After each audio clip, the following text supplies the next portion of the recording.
నష్టం ఎవరికి? వరంగల్, ఖమ్మం, నల్గొండ పట్టభద్రుల ఎమ్మెల్సీ ఉప ఎన్నిక బరిలో 52 మంది ఉన్న ప్రధాన పోటీ మాత్రం ముగ్గురి మధ్య నెలకొంది. ఎన్నికల్లో ఓటర్లను ఆకట్టుకునేందుకు ప్రధాన పార్టీలతో పాటు కొందరు స్వతంత్రులు పెద్ద ఎత్తున ప్రచారం చేసిండ్రు.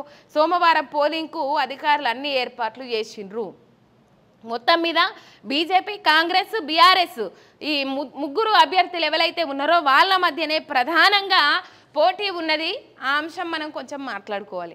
ఇప్పుడు పట్టభద్రులు ఈరోజు ఆలోచన చేసుకోవాల్సిన అవసరం ఉన్నది ఎంతైనా. బూతులు తిట్టేటోళ్ళను చట్టసభల్లోకి అని చెప్పేసి కొంతమంది రాజకీయ విశ్లేషకులు, నిపుణులు మాట్లాడుతూ ఉన్నారు. నేను పలానా పేర్లను ఏం మాట్లాడతలేను, కానీ బూతులు తిట్టేటోళ్ళను ఇప్పుడు ఒక ముసుగేసుకొని ఆ ప్రభుత్వం ఉన్నప్పుడు ప్రశ్నించి ఈ ప్రభుత్వం ఉన్నప్పుడు ప్రశ్నించకపోగా అప్పుడు తిట్టిన వీడియోలు, అప్పుడు ఆధారాలు చూపెట్టిన వీడియోలన్నీ ఇప్పుడు ప్రైవేట్లో పడ్డాయి. కావాలంటే చెక్ చేసుకోండి మీరు. ఇప్పుడు అన్ని వీడియోలు అప్పుడు ఎవరెవరినైతే కాంగ్రెస్ నాయకులను తిట్టిండ్రో, అప్పుడు ఎవరెవరినైతే కాంగ్రెస్ నాయకుల ఆధారాలు ఉన్నాయని చెప్పేసి బయట పెట్టిండ్రో ఆ ఆధారాలున్న వీడియోలు, తిట్టిన వీడియోలన్నీ ఇప్పుడు ఆ పలానా ఛానల్లో ఇప్పుడు అన్ని వీడియోలు ప్రైవేట్లో పడ్డాయి. ఎందుకు? ఇప్పుడు ఇట్లాంటి వాళ్ళు రేపు 100 మంది పుట్టుకొస్తారు, 1000 మంది పుట్టుకొస్తారు. ఇలా నేను ప్రశ్నిస్తా, నేను పోతా, నేను తిడతా, వాళ్ళని ఇష్టం వచ్చినట్టు వాళ్ళ పంచన్నే చేరి కండువా కప్పుకొని వాళ్ళు ఎన్ని తప్పులు చేసినా, కండువా కప్పుకోకముందు వాళ్ళ అన్ని ఏవి చేసినా తప్పు అనిపించినాయి. కండువా ప్రజలను ఇబ్బంది పెట్టే పనులు తప్పు అనిపించినాయి. కండువా కప్పుకోగానే వాళ్ళు ఏం చేసినా అవి తప్పు అనిపించాయి. ఒకవేళ ప్రశ్నించినా కూడా ఆ వీడియోలు ఇట్లా ప్రైవేట్లు ఉంటాయి. మీరు ఆలోచన చేసుకోండి. నాలాంటి వాళ్ళు ఇప్పుడు ఫర్ ఎగ్జాంపుల్ నేను ఎమ్మెల్సీ అభ్యర్థిగానే పోటీ చేస్తున్నా. నాలాంటి వాళ్ళు ఒక 1000 మంది పుట్టుకొస్తారు.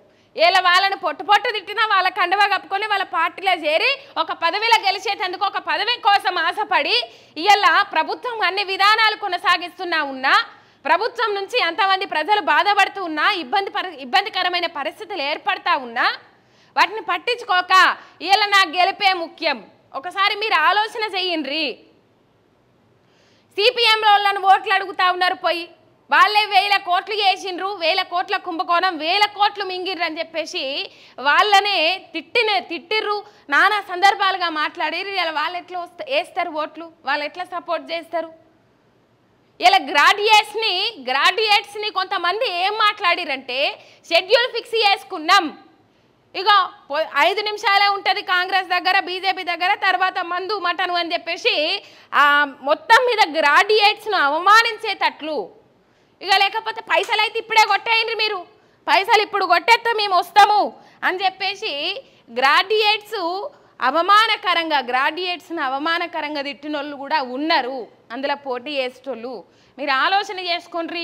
ఎవరు చట్టసభలలో ఉండాలి, ఎవరు మీ తరపున కొట్లాడాలి, ఎవరు మీ తరపున పోరాడతారనేది మీరు ఆలోచన చేసుకొని ముంగడికి పోవాలి.